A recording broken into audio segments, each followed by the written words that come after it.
بجد قلت زوجي دفين زركت እግዚአብሔር ቃል ባለኩሉ ይሞ ለዛደው ዲዚአ ስንቲያ ወይ ሰላም ተኸታተልቲ ሶል ሚዲያ ጽቦና ያረፍት ጊዜ ቀዳም ሰንበት ኮነርኩም እንዳተመነሆ ሁልቅስ ክንትስ ኤርትራውነት ቡድመነት አይነረስ እንዳወልኩ ሁላኩም ተኸታተልቲ ሶል ሚዲያ አዚ አገዳሲት ነጥፊ ሐዳውና ዘረባ ደሎ ዘረባ አብ ተግባር ከለውዕላ በዚህ ጋጣሚ እስከ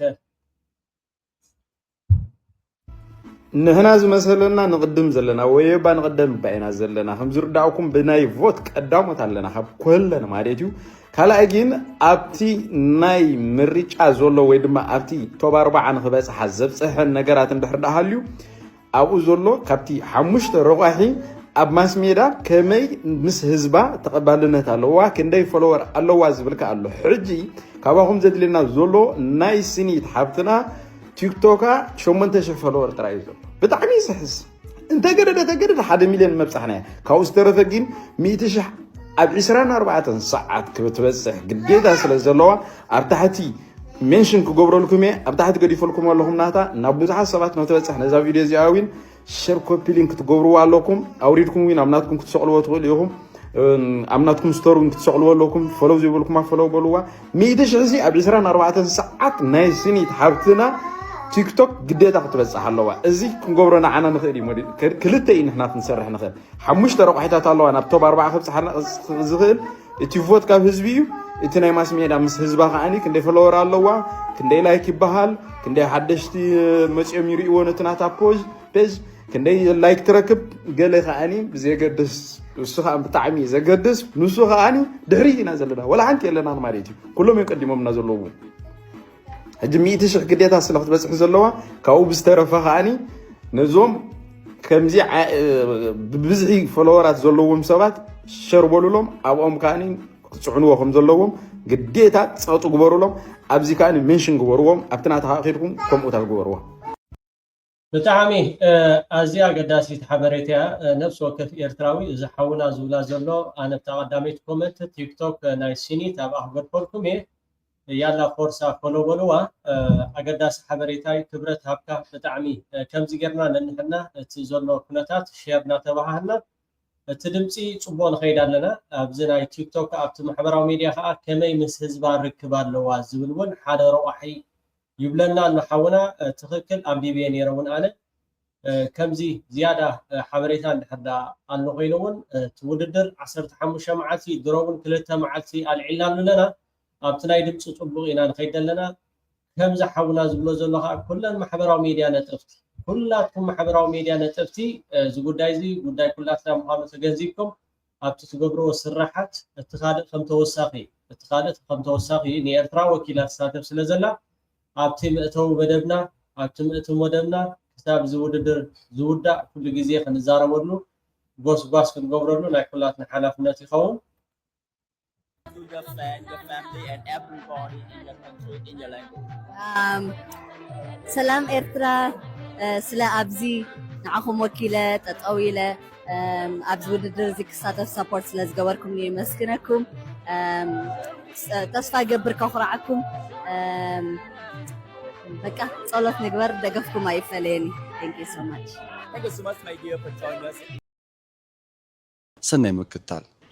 سلام أوشتنا وطان زلخم إرتراويانن فتوتي إرتراويانن حجنا ديزاينر لو ما أنتنا وددرني علم سنيت هابتاب وددر سلا زلوها بس قاطامي بوت دمص كتقبر لا نختعوت كم تعود دماي تماما سلازي بوت كتقبر لا نحبر حوقم سنعفه كابس مرة سنيت حفتنا غا أجوغي برتعي أقول نخلنا كم تعود دما تمامنا كونغرازليشن كلاتكم دما بوت قبر سنيت هابتاب سلازي دما كله تعوتات كمتيو سنيت هابتاب أقول نخلنا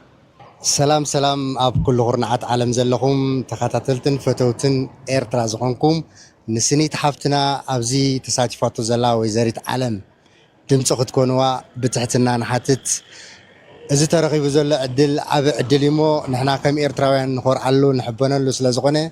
كلنا دقيمة يبلا له إيرتراويان فتوتي إيرتران زخونكم نسني تحفتنا دمص نخنا أب عاوتي رخبنا thank you. هراي بوشتن بدياسفوران ኢሉን ጓንትን ኮይና እዚ ጉዳይ እዚ ኣብ መፈፀምቱ ብዓወት ክንዛዝሞ ከዓ ናይ ኩላትና ሓገዝ ሓንቲ ነጥቢ ሓንቲ ፈለው ኣዝያ ኣገዳሲ ስለ ዝኾነ ነፍሲ ወከፍ ሓላፍነቱ ክዋፃ ማለት ነፍሲ ወከፍ ሓላፍነቱ ክዋፃ ኣብታ ቀዳመይቲ ኮመንት ኣብ ኣህጎድፈልኩም ክትረኽቧ ትኽኢልኩም ፅቡቕ ክትረኽቧ ኣይከኣልኩምን ከዓ ስለደላ ብምባል ክሰደልኩም እየ ናብቲ ዝቕፅል መደብ ከምዚ ትሪእዎ ኣብ ርእሲ ዘለኹም ጀዋር መሓመድ እዚ ፅምዶ ማለት እዩ መጠንቀቕታ የመሓላልፍ እቲ መጠንቀቕታ ከዓ ስርዓት ብልፅግና ክወድቕ ይኽእል እዩ ድሕሪ ምውዳቑ ዝብል ሕቶ ኣልዒሉ ልክዕ ኣብይ ኣሕመድ እውን እቲ ዝጉስጉሶ ጎስጓስ ካብዚ ናይ ጀዋር መሓመድ ዝፍለ ኣይኮነን ከምኡውን ንስማዓዮ ብጣዕሚ ኣገዳሲ ጉዳይ ስለ ዝኾነ ለዛ ነው እየነካኩ ነገሮችን እንትን የሚያደርጉትና we continue to fall for it አሲፍ ለምሳሌ እኛ ስለተቃወምን ነገሩ የሚቀር ይመስል እኛ ስለደገፍን እኛ የምንፈልገው የሚሆን ይመስል no it's a tactic unfortunately ስስ ስለሆኑ ሴንሲቲቭ ጉዳይ ስለሆኑ ባትፈልገውም ሳትፈልግም ሲነጉት ተኮረኮረ የለም እና እንደዛ አይነት ነገር ነው ህዝቡን እያደረጉ ያሉት አንድ ነገር ልጠቅስ እዚህ ጋር አሁን በኢትዮጵያ ውስጥ አገዛዙን ለመጣል የሚካሄዱ ጥምረቶችን በተመለከተ ብዙ ይነገራል ያው የብልጽግና ሰዎችም እንደምታየው አምሹር በየሚዲያቸው በየዕለቱ የሚያወሩበት ነገር ነው ሶ ያንተ አስተያየት ምንድነው አገዛዙን ለመጣል በኢትዮጵያ ውስጥ የሚካሄድን ጥምረት በተመለከተ ያንተ አስተያየት ምንድነው ከዚህ በፊት ብያለሁ እኔ አብይ እስካለ ድረስ ኢትዮጵያ ውስጥ ሰላም ይመጣል ብዬ አላስብም አብይ በስልጣን እስካለ ድረስ ታለንት ብዚያ እዚ ዝካየድ ዘሎ ፅምዶ ወይ ከዓ እዚ ሕብረት ዝብሎ ዘሎ ቴድሮስ ብኸመይ ኢኻ ትሪኦ ኣብይ ክሳብ ዝሃለዎ ኣብ ኢትዮጵያ ሰላም የለን እዩ ዝብል ግን ንስማዕ እዩ ሓፈሻ ኢትዮጵያን እንደ አንድ ቤት ከወሰድን ዋናው በጥባጭ አብይ ስለሆነ ዋናው በጥባጭ ኮርማ አብይ ስለሆነ አብይ በስልጣን ላይ እስካለ ድረስ ሰላም ይመጣል ብዬ አላስብም ነገር ግን ያንን አብይን ለማጥፋት ብዬ ቤቱን ግን ማቃጠል አልፈልግም that's my guiding principle ወደ ፖለቲካ ስመለስ ከአጭር ጡረታ ጊዜ ምንድነው ካንተም ጋር ስንወያይ የጠየቀኝ ምን ለምን መጣ ስትለኝ የዚህ ጄኔሬሽን ነምበር 1 ሚሽን ኢትዮጵያን ከአብይ መታደግ ነው ይያል ኢትዮጵያን ከአብይ መታደግ ማለት በሁለት መልኩ እኮ ለምሳሌ ቤት ውስጥ አንበሳው የሆነ አውሬ ከገባ ቤት ውስጥ one way of dealing with it is to burn the house እንዳለ ወይ ደግሞ ቤቱን በታንክ ማምታት ነው ቤቱን ግን አላተረፍኩም ቤቱ አውሬውን ትገለው ይሆናል ግን ቤቱን ማብረህ ታቃጥላለና እኔ የሎጂኩ ይገባኛል ጥምረት የተለያየ አላያንስ የሚፈጥሩ ኃይሎች ይገባኛል ራሽናሉ ይገባኛል ለምሳሌ የትግራይና የኤርትራ ኃይሎች ለምን እንደሚስማሙ ለምን እንደተቀራረቡ it was necessity እሱ ነው ገፍቶ ያደረጋቸው ይሄንን በደንብ እረዳለሁ ሊቀራረቡ ማይችሉ የፋኖና የወይሌ ኃይሎችም እዚ ፅምዶ ማለት ናብ ከምዚ ዓይነት ንኽቀራረቡ ባይታ ዝፈጠረሎም ንትግራይን ኤርትራን ኣብይ ኣሕመድ ይትጌጋ ኣብ ኣብይ ኣሕመድ ይደሎ ግን ኣብይ ኣሕመድ ከተጥፊ ኢልካ ሓደ እንስሳ ገዛ ከኣትዩ ወይ ነብሪ ንበሎም በሳ ንዕኡ ንክትቀትል ኢልካ ገዛ ሙሉእ ኣይተቃፅልን ኢኻ ስለዚ ንኣብይ ኣሕመድ ከነጥፊ ኢልና ነታ ኢትዮጵያ ከነጥፋ የብልናን እዩ ጀዋር መሐመድ ግን ኢትዮጵያ ኣድላድያን ዝብል ሕቶ ጠፊኣኒ ካብዚ ንላዕሊ እንታይ እሞ ክጠፍእ ኣብ ኩሉ ኩርናዓት ኣብ ኢትዮጵያ ሓዊ ተዘርኢ ዘሎ እሱ ግን እቲ ስግኣቱ ድሕሪ ኣብይ ኣሕመድ ኢትዮጵያ ከመይ ክትቅፅል ዝብል ካብቲ ስግኣት ናቱ እዩ ኤርትራ ኃይሎች ለምን እንደሚስማሙ ለምን እንደተቀራረቡ it was necessity እሱ ነው ገፍቶ ያደረጋቸው ይሄንን በደንብ እረዳለሁ ሊቀራረቡ ማይችሉ የፋኖና የወይሌ ኃይሎችም ሊቀራረቡ የሚችሉበት ምክንያት ይገባኛል ግን it has to go beyond that ባለፈውም ከነገር ነው አይመስለኝ we have to think ትግራይ ፖስት ይበለ ኢትዮጵያ ፖስት አብይ ቤቱን ያቃጥላል ብለህ እየሰጋው ያለው ፋክተር ምንድነው እዚህ ጥምረቱ ስለሆነ ጠለቅ ያለ ውይይቶች የሉም ስምምነቶች የሉም ታክቲካል ነገሮች ናቸው ይሄዱ ያሉት ኮንትራዲክሽኖች አድሬስ እየተደረጉ አይደለም ኦኬ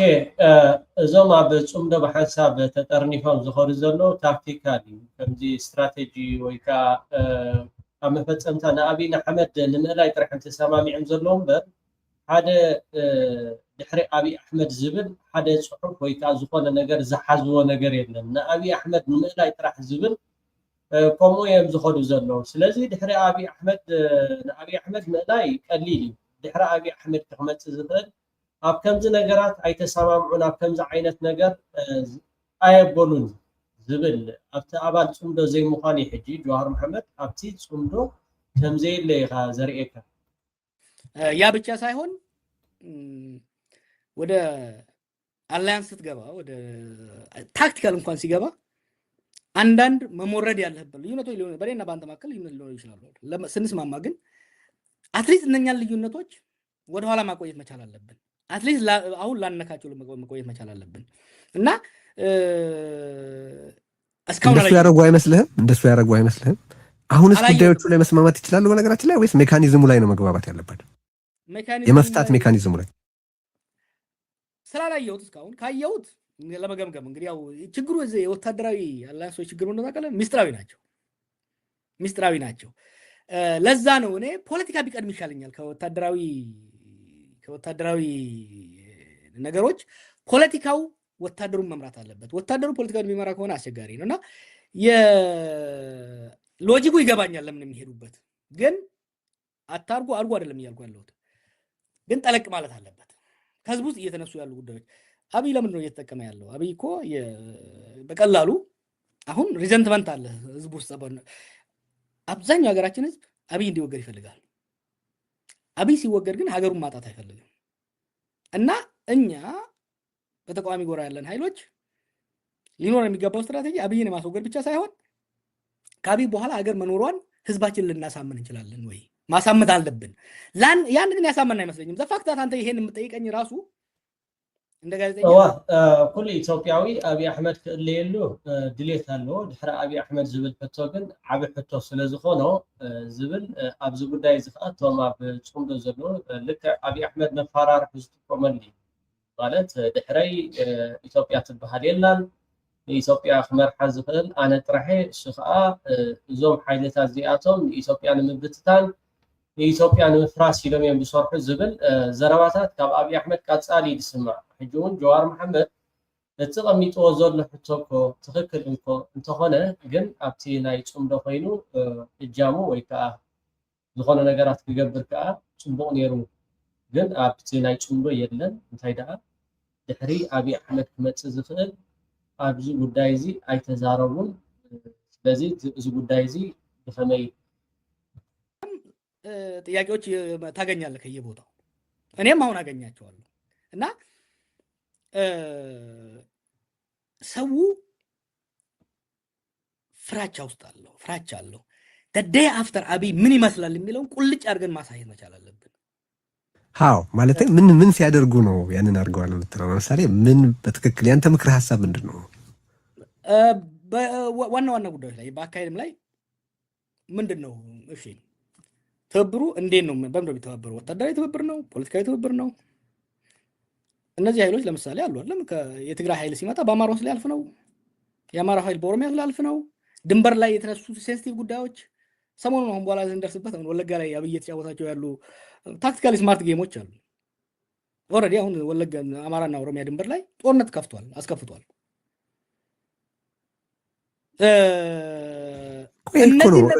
አጌንስት ኦል ኦድስ እንዲስማሙ እያደረጋቸው ያለው ይሄ እኮ ነው አይደል ይሄ ሰውዬ ማንኛውም ስንጥቅ ውስጥ ሽብልቅ ለመክተት ሁሉንም ነገር የሚያደርግ ሰው ነው አገዛዝ ነው የሁላችንም ኤግዚስተንሻል ትሬት ነው ስለዚህ ይሄንን አገዛዝ በዚህም በዛ ብለን ከጫንቃችን ላይ ማውረድ አለብን ማለት አንድ ግብ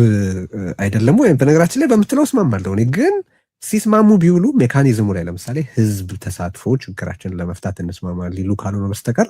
በዋናዎቹ ፍሬ ነገሮች ላይ መስማማት ይችላሉ ወይ ማለት ነው ዋናዎቹማ ወደፊት እነሱንም ራሱ እኮ ለምሳሌ ይኸውልህ እነዚህ ነገሮች ላይ ተስማምተናል እነዚህ ነገሮችን በሂደር እናስቀምጣለን ነገ ደግሞ የምንፈታባቸው ሜካኒዝሞች ታይም ላይኑ ይሄ ነው ሜካኒዝሙ ይሄ ነው የሚለውን ማስቀመጥ መቻል አለባቸው ቅድም ያልከው አሁን ለምሳሌ ሽብልቅ ያደርጋል እሱ አይደል ያን ቀዳዳ እያጠበቅኩ መሄድ መቻል አለበት የምትወስዳቸው እርምጃዎች ግን እነዛን ቀዳዳዎች የሚያሰፉ ከሆነ ሰውየውን እየረዳኸው ነው ማለት ነው አሁን እያየው ያለው በፒአር ደረጃ እውነቱን ነገር ከተባለ በፒአር ደረጃ as weak as the state is winning በፒአር ደረጃ ምክንያቱም ሀሻሽ ነው ነገርየው በግልጽ ወጥቶ አይሲ ደብረጽዮን አንዳንዴ እየሞከረ he's not the most articulate guy ግን I don't see them come out and speak and we are not part of it therefore we can't speak for them you know በዚህ ሳምንት ጀዋር መሐመድ አትናይ ጹንዶ ከምዚ የለ ኦምኻ ቶም ናይ ጹንዶ ደለው ግን ወጽም ተዛረቡ ደለው ተማብ ኢትዮጵያ ዘለው ድሕሪ አቢ አሕመድ ዝብል ከምኡውን እንታይ ትናቶም ዕላማን ራዕን ብዛዕባ እዚ ተዛራቡ ኦምኻ ህዝቢ ክጥርንፉ ደሎ ተዘይኮነ ግን ድሕሪ አቢ አሕመድ እታ ኢትዮጵያ ናብ ዝኸፍአ ደረጃ ትኸይድ ዝብል እዩ እትናቱ መርገጹ ኣብ ዝሓለፈ እዋን እውን ሻለቃ ዳዊት ሓደ ካብቶም ምስ እስራኤል ጸገዕ ዝኸይድ እንታይ ክብል ይጽሒፍ ነይሩ ኣብ ገጻ ትዊተር ኣብ መንጎ ትግራይን ኣምሓራን ስምምዕ ክህሉ የብሉን ወይ ከዓ ምስ ሕወሓት ከይትጻመዱ ዝብል ነምሓራ ተሪር መልእኽቲ ሻለቃ ዳዊት ኣመሓላሊፉ ነይሩ ሕጂ ከዓ እዚ ጀዋር መሐመድ እታ ኢትዮጵያ ትበሃል የላን ግን በቃ ከምዚ አይላ ተቀጽሊት ጉዳይ ወይስ ሓደ መደምደም ተخبጽሕ ኣሎ ቅድሚ ንአቢ ንምእላይ ክንዛራረብ ክንክል ኣለና ኩላትና ኮፊልና እታ ኢትዮጵያ ከይነስና ዝብል ዘረባይ ተዛረብ ዘሎ እታ ኢትዮጵያ ግን ብጣዕሚ ከቢድ እዩ ጀዋር መሐመድ ካ እናቱ ሳይድ ኣለዎ ካለ ትግራይውን ከምኡ ኣምሓራውን ካለ ኣብቲ ካልኦት ብሄራቱን ከምኡ ክራዳዱ ይኽእሉ ድዮም ንዝብል ሕቶ ክንደየናይ ማለት ከቢድ እዩ ድሕሪ አዲስ አበባ 4 ኪሎ ምእታው ሓደ ስልጣን ክሕዝ ሓደ ከምኡ ብዙሕ ነገር እዩ ግን ከቢድ እዩ ግን ኣብኡ ከምዚ የለብቲ ናይ ጹምዶ ይዛረብ ኣሎ በዓል ማለት እዩ ኣነ ፓርት ኦፍ ናይ ጹምዶ ይኮንኩን ግን ወጽኦም ግን ጎስጓስ ከካይዱ ኣለዎ ዝብል ዘሎ ኣዝያ ኣገዳሲት እያ ሓራይ ክቡራት ተኸታተልቲ ላይክ እንዳገበርኩም ሎማዓንቲ ብርሃኑ ጁላ ንኣዘዝ ሰራዊት ኣኪቡ ምስጢራዊ ኣኼባ ኣካይዱ እቲ ኣኼባ ከዓ እቲ ዝመጽእ ዘሎ ውሕጅ ካብ ትግራይ ካብ ፋኖ ከምኡ ከዓ ካብ ወገን ናይ ኦሮሞ ኦነግ ብሶማል ቤንሻንጉል ብኩሉ ኩናት ተኸፊትዎ ሰራዊት እንዳተባታተነ ሰራዊት ካብ ቦትኡ ነቲ ሒዝዎ ዝጸንሐ እንዳገደፈ ኣብ ክባ ኣብ ዝተፈላለዩ ድብያ ሰራዊት ኢትዮጵያ እንዳተዳኸመ ይኸይድ ስለዘሎ ካብቲ ዝገብርዎ ዝጸንሑ ኣካይዳ ጥሩተይ ንድሕሪት ክምለሱ ከምኡ ከዓ እቲ ናይ ሚለ ዝበሃል ቦታ እዚ ምንቅስቃስ ናይ ዓፋር ድሮ ኣብ ምንቅስቃስ ምስ ፋኖ ውህደት ጀሚሩ ኣብ ዘካይዶ ዘሎ ንስርዓት ብልጽግና ዓብዪ ሕማም ርእሲ ኮይንዎ እዚ ኣብ ትግራይ ድሮናት መጥቃዕቲ ዝካየድ ዘሎ ነቲ ኣብ ባይታ ዘጋጥሞ ዘሎ ስዕረት ነቲ ሰራዊት ሞራል ንምሃብ ማለት እዩ እቲ ሰራዊት ናይ ኢትዮጵያ ሪኢኹሞም ዶ ሓይሊ ኣየር ናይ ኢትዮጵያ ናብ ክልል ኣምሓራ ሰጊሩ ናብ ትግራይ ከማን ደብዳቤ የካይድ ኣሎ ኢልካ ነቲ ስነ ኣእምሮ ነቲ ኢትዮጵያዊ ከም ሓደ ህልው ንምግባር ተዘይኮይኑ ኣብ ባይታ ከም በዓል ወልድያ ቆቦ ካልእ ከም በዓል ራያ ዝኣመሰሉ ከባቢታት ስርዓት ብልጽግና ካብኡ ብከቢድ ስዕረት ሓግሒጉ ካብቲ ቦታ ይወፅእ ከም ዘሎ መብዛሕትኡ ከዓ እቲ ኣብ ክልል ዓፋር ዓስኪሩ ዝነበረ ናብ በዓል ወሎ ከባቢ ወልድያ ናብኡ የምፅኦም ከም ዘሎ እዚ ከዓ ብኩሉ ግንባራት ኩናት ተኸፊትዎ ኣብታ ናይ ሞትን ሕየትን ምክልኻል ገፁ እዩ ዝኸይ ዘሎ ኣብቲ ሓለፈ እዋን እንድሕር ሰሚዕኹሞም ኤርትራ ገዲፋ ሱዳን ትምጻእ ትግራይ ትምጻእ እንዳበለ ዝዛረቦ ዝነበረ አቢ አሕመድ ኣብዚ ሕጂ እዋን ዳርጋ መብዛሕትኡ ግዜ እቲ ባሕሪ ዝበሃል ተሪፉ ኤርትራ ዝጉዳይ እዚ ኢዳ ትእትዋላ ኤርትራ ንፋኖ ትዕጥቃላ ኤርትራ ንዓፋር ዶገለ እንዳተባሃለ ኣብ ከምኡ ተጸሚዶም ይርከቡ ብርሃኑ ጁላ ግን እቲ ኣብ ባይታ ዘጋጥሞም ዘሎ ስዕረት ሎማዓንቲ ኣብቲ ኣኼባ ብወግዒ ተዛሪቦምሉ እቲ ጉዳይ እቲ ናበይ ገፁ ይኸይድ ሓቢርና ክርኢና ግን ሰራዊት ኢትዮጵያ ከም ዝተዳኸመ መብዛሕትኡ ቦታታት ከዓ ገዲፍዎ ይወፅእ ከም ዘሎ ዳርጋ ናይ ሞትን ሕየትን ማለት ኣብ ምክልኻል ተዘይኮይኑ ከጥቃዓሉ ኣብ ዘይክእል ደረጃ ሞራል እቲ ሃገራውነት ወይ ከዓ እቲ ንኣሳት 5 ዓመት ሰራዊት ኢትዮጵያ ኣብ ኩናት ተጸሚዱ ጸኒሑ እቲ ሰራዊት ከዓ ሞራሉ እንዳሰፈፈ እቲ ሰራዊት ቅድሚ ሕጂ ዝነበረውን ዳርጋ ኣብቲ ዝተኻየደ ኩናት መብዛሕትኡ ኣብኡ ጠፊኡ ሕጂ ዳርጋ ወርሒ ክልተ ወርሒ ተዓሊሞም ናብ ኩናት ዝእትዎም ዘለዉ መንእስያት ከዓ ከድምዕ ኣይከኣለን ናብ ምንታይ ገፁ ይኸይድ ሓቢርና ክንሪኢና ግን ኣባይታ ተሰዓይሩ ከም ዘሎ እቲ ሰራዊት ኢትዮጵያ ከዓ ብኩሉ ተኸቢቡ ከም ዘሎ ማለት እዩ ብኩሉ ግንባራት ተኸቢቡ ከም ዘሎ እዚ ኣብ ትግራይ ዘካይዶ ዘሎ ግን ናይ ዓቕሊ ጥበት ናይ ኣለኹ ምባል ከምኡ ከዓ ናይ ሞራል ንምሃብ ነቲ ሰራዊት ናይ ኢትዮጵያ ምዃኑ እዚ ዝበፅሐና ሓበሬታ ኣሎ ዋላ ኣብ አንከር ሚዲያ እውን ዝወፀ እንድሕር ዳኣ ተኸታቲልኩም ኮይንኩም ናብኡ ከፍለኩም ለጋም የአማራ ፋኖ ብሔራዊ ንቅናቄ አንሻ ሰይድ እዝ ከፍተኛ ድል ማግኘቱን የሚገልጽ መረጃ ሰምተን ነው። ምን አይነት ወታደራዊ እንቅስቃሴ ተደርጎ ነው ድሉ የተገኘው? በዝርዝር መረጃውን ብታጋራን። የአማራ ፋኖ ብሔራዊ ንቅናቄ ወለጋ ቢዛሞ ቀጠና የአንሻ ሰይድ እዝ ዛሬ ባደረገው አውደ ውጊያ በጣም አስደሳች የሆኑና ታላላቅ ጀብዶችን ፈጽሟል። ትናንትና ከትናንት በስቲያ ሰሞኑን በነበረው ነባራዊ ሁኔታ ኃይል በጥምር መምጣቱ ይታወቃል። ትናንት ጀንበር የገላገለው አውደ ውጊያ እንደነበር ይታወቃል። ዛሬ ግን ያን የተከበበውን ጥላት ለማስመለጥ ተጊዳ አያና 28 መኪና የተንቀሳቀሰ ሲሆን ያገዛዙን ኃይል ጭኖ ከቁስለኛ እና ከአስክሬን ላይ ያነሳውን መሳሪያ በመጫን ያን የታፈነ ኃይል ሙሉ በሙሉ ወደ አንገርጉተን ከተማ ለማስመለጥ በሚሞክር ሰዓት ልዩ ቦታዋ አንበሳ ተራራ የምትባል ደፈጣ በማድረግ የአንሻ ሰይድ እዝ ክፍለ ጦሮች በተናበበ ሶስት ካብቲ ዝገርምካ ሓደ ነጥቢ ምዚኣ ትኸይድ ማለት እዩ ኣልዒሎሞ ዝነበሩ እቲ ኣብ ምክልኻል ከምኡውን ኣብ ዝተፈላለዩ ቦታታት ናይ ጉሪላ ፋይተር ከካይድ ዝፀንሐ ንስርዓት ብልፅግና ከዳኽም ዝፀንሐ ፋኖ ሎሚ ናብ ስሩዕ ቀመንኡ ወይ ከዓ ኣትኪሉ ንክዋጋእ ከምኡውን ቦታታት ኣብ መሓዝ ኣብ ምምሕዳር ከባቢታት ይኹን ከተማታት ኣብ ከምኡ ተሰጋጊሩ ነዚ ጉዳይ እዚ ከይድ ምዃኑ ኣብ ዝቐረባ መዓልታት ዝወፁ ዘሎ ሓበሬታ ኮይኑ ካብቲ ቀንዲ ሕማም ርእሲ ከዓ እታ ክልል ኣምሓራ ትበሃል እሾክ ኮይናቶ ንኣብዪ ኣሕመድ ካብ ኢድ ቁፅፅር ወፃኢ እንዳኾነት ኣብ ትኸደሉ ዘላ እዋንን ሰዓትን ብኩሉ ቦታታት ማለት እዩ ሰራዊት ስርዓት ብልፅግና ኣብ ከቢድ ራዕድን ኣብ ከቢድ ጭንቀትን ከም ዘሎ እዩ ከምዚ ትሪእዎ ዘለኹም መካይድ ተሰሪዕን እንዳኸዳ እዩ ያን የተከበበውን ጥላት ለማስመለጥ ተጊዳ አያና 28 መኪና የተንቀሳቀሰ ሲሆን ያገዛዙን ኃይል ጭኖ ከቁስለኛ እና ከአስክሬን ላይ ያነሳውን መሳሪያ በመጫን ያን የታፈነ ኃይል ሙሉ በሙሉ ወደ አንገርጉተን ከተማ ለማስመለጥ በሚሞክር ሰዓት ልዩ ቦታዋ አንበሳ ተራራ የምትባል ደፈጣ በማድረግ የአንሻ ሰይድ እዝ ክፍለ ጦሮች በተናበበ ሶስት ክፍለ ጦሮች በተናበበ መልኩ አንጸባራቂ እርምጃ ይወስዳል ብላችሁ የምትሰጉት ነገር አለ? እንደ አጠቃላይ እንደወለጋ ያገዛዙ ስርዓት መቼም ንጹሃን ከመጨፍጨፍ ወደ ኋላ ብሎ አያውቅም። እንደተለመደው እጁንና የበተር ጥጉንና የበደል ጥጉን የሚያሳርፈው ንጹሃን ላይ ነው። ይህ እንደቀጠለ ሆኖ ሳለ መቼም ይቆማል ተብሎ አይታሰብም። የሚቆምበት ምክንያቱም ከታገል ነውና አከርካሪውን ስንመታው ነው። አሁን ላይ ባለበት ቁመና ወደ ኋላ ሲወጣና እሱ ባለበት ቀጠና ያሉት ንጹሃኖች እየረሸነም ነው። ለወደፊትም የማይረሽንበት አጋጣሚ አይኖረው። ምክንያቱም የፋኖን ብርቱ ክንድ መቋቋም ሲያቅተው እንደተለመደ አይደለም ንጹሃንን በሻራ የተወጠረች አንድ ሜትር ሻራ የተወጠረችበት የአማራ የንጹሃን ቤትን ታገኘ እየለበለበ የሚሄድ እንዲሁም ቤተክርስቲያን እያቃጠለ የሚሄድ በከባድ መሳሪያ የአማራን ሰብል በገጀሞና በቀጨራና በቆንጀራ ወጥቶ የሚጨፈጭፍ ስርዓት ንጹሃን አይገልም ብንል ምንም ሆድና ጀርባ የሆነ ነገር ነው። እንዳጠቃላይ አሁን ታርጌታቸው የፋኖን ብርቱ ክንድ መቋቋም ሲያቅታቸው አሁን ቀጥተኛ ንጹሃን ላይ ነው ጭፍጨፋቸውና ግድያቸውን እያደረጉ ያሉት። ይህ ደግሞ ዋናው የምንታደግበት ትልቁ እና ዋነኛው ነገር ምንድነው? ማህበረሰባችን ወደኛ በማቀፍ ጠላትን ወደ ቀጠናዎቹና ንጹሃን ወደሚኖሩባቸው ቀጠና ላይ ከዛ እየቀጠቀጥን የማስ ሃራይ ክቡራት ተኸታተልቲ ዓወት ነቲ ኣብ ፅምዶ ተፀሚዱ ዝሰርሕ ዘሎ ብዝተፈላለየ ግንባራት ኣንፃር ስርዓት ብልፅግና ደው ኢሉ ዘሎ ዓወት እንዳተመነና ክቡራት ተኸታተልቲ ኣብዚ ማሕበራዊ ሚድያ ማለት እዩ እቶም ናይ ስርዓት ብልፅግና ላዕለዎት ሰበስልጣናት ዶክተር ደብረፅዮን ከምኡውን ብዙሓት ማለት እዩ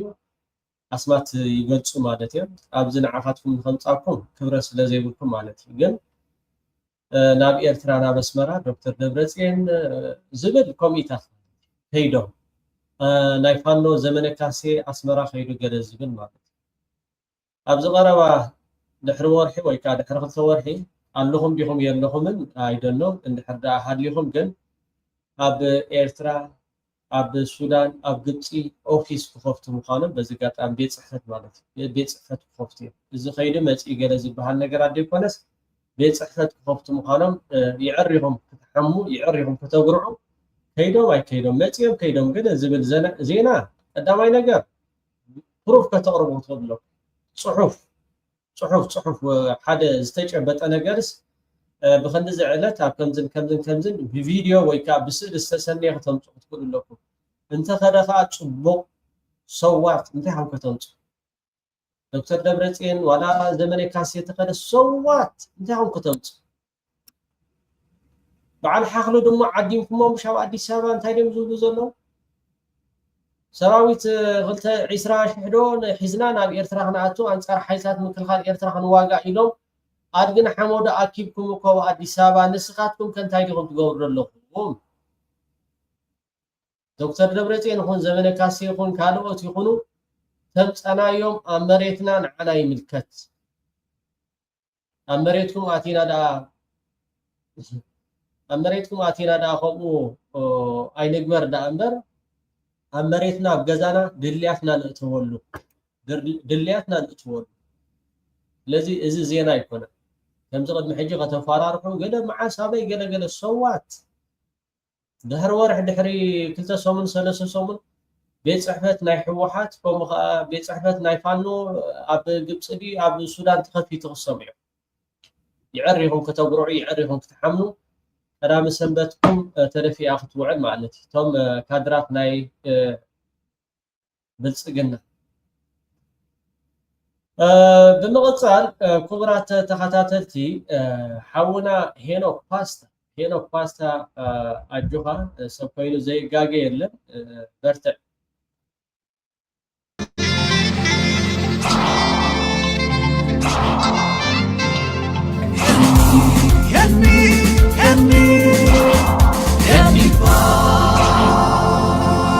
Henipaz Entertainment.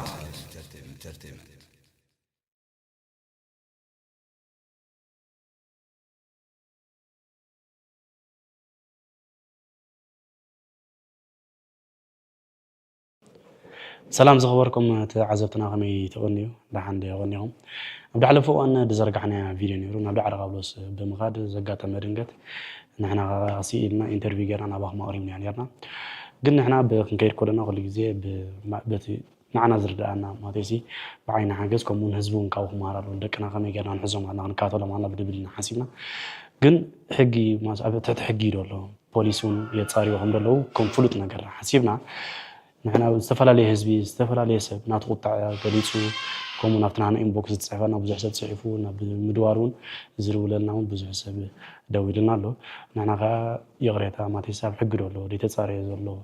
وداينا باهم قربنا قربنا تاواهم جيرنا يغريتا بزقاتا من زبرا رح نفرصنا فيديو كنا علينا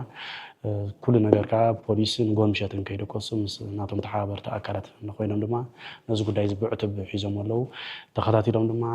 ሓደ መዓልቲ መልሲ ብዝተፈላለየ መገዳይ ክመፃኩም ኢና ባኹም ማለት እዩ ዘኽበርኩም ተዓዘብትና ሕጂ እውን ደጋጊመ እቶም ብዝተፈላለየ ምክንያት ዝተቆጣዕኹም ወይ ካብ ደቂቃ ምፅራይ ከሎ ናብ ሜድያ ቀሪብካ ንምንታይ ቀሪብካ ዝብል ዝተፈላለየ ቁጥዕ ደቕረብኩም ንሕና ብኽፋ ኣይኮናን ብጥራሕ ከምቲ ቀዲምና ዝበልናኩም በተን ዝሓሰብናየን ሳይድ ክትሕገዛ ኣለዋ ወይ ከዓ ክድገፍ ኣለዋ ከምኡውን ደቅና ክንከታተሎም ከም ደልና ብድብልና ሓሲብና ግን ኩሉ ግዜ ኣብ ትሕቲ ሕጊ ክሳዕዳ ኣለዎ ቪድዮኹም ገና ንቕርቡን ጽቡቕን ኣይኮነን ዝኾነ ነገር ነተወዳተ ኣካል መንግስትን ዝኾነ ይኹን ማለት እዩ ንሕጂ እታ ቪድዮ ኣሪና ያልና እቶም ብዝተፈላለየ ምክንያት ዝተቆጣዕኹም ወይ ከዓ ብጣዕሚ ከምዚ ሕማቕ ነገር ዝተሰማዓኩም የቕሬታ ማለት እዩ ኣብ ቀፃሊ ብዝተፈላለየ ስራሕ ክንክሕሰኩም ክንፍትን ኢና ኣብ ዘለኹም ሰላም ጥዕና ሕራይ ሄኖክ ሓውና ኣጆኻ ሰብ ከምኡ ዝሰርሕ ሰብ ኢኻ ዝጋግብ ኖርማል ሰብ ግን ርእይቱ ኣነ ሳያ ዝብል እሳይኻ ተዛሪበ ነይረ ማለት ሰብ ርእይቱ በገባብ ከም ፅቡቕ ፀርፊ ዘይብሉ እቲ ሓያል ሰብ ከዓ መፅኡ ከዓ ይቕሬቱ ጌቡ ተቐቢሉ ይቕሬታ ዝብል ናይ ሰብኣይ ሓያል ሰብ እዩ ኣነ ይቕሬታ ተጋገይ ዝብል ማለት ኣጆኻ ሄኖክ ሳብስክራይብ ግበሩሎ ኣባራትዕዎ ሞራል ሃቡ ኣጆኻ ሄኖክ ኖርማሊ ፀገም ዘሎ ይኮነን በርትዕ ኣይትሕማቕ ብዝተኻለካ መጠን ምሳኻ እቲ ቪድዮ ምስ ተቐድሐ رأيه صبو جركا ولا خلايكا سالسايكا جركا سبات صبو جركا ريخا فنو نعخاون صبو عبيكا يسرح بهالاي سلازغونكا ابصراحه اجيغا زغاطمي سلازي نحنا قداي فطرا سبات اغزابير كمان نحاتياتنا يقرا زبلس በዚህታ ታይክሰከብ አጆኻ በርተ ሄኖክ كل جزء جن نغفيت إحنا كلنا بجابة أبديان نحر دايم سب صبغي نعبيت نقولاتنا إذا هنا كبلات صنعة كل سب كبلات زغني بقى تا بحق خلاص بحق نجار توديو دحريش بشور هدي دحر عمد كمزن يلو عقات يميلو نتي رخبة شفت كاب بيت فردي خاب نابوليس أمسي خاز جبر نجار مقاميتات شنو خير مالتي لذي هني أجوها برت بيسترونج أننا أجوها بقولها سبسكرايب بمقبارك أبارات حياة سبيل أنا تجاجيز بالمعنى thank you بتعمين أنا خبرك برت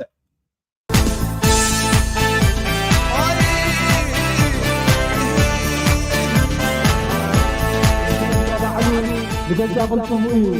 زوجي ده في زرقة إذا كان بعد كل يوم نزل زوجي زيادة فيها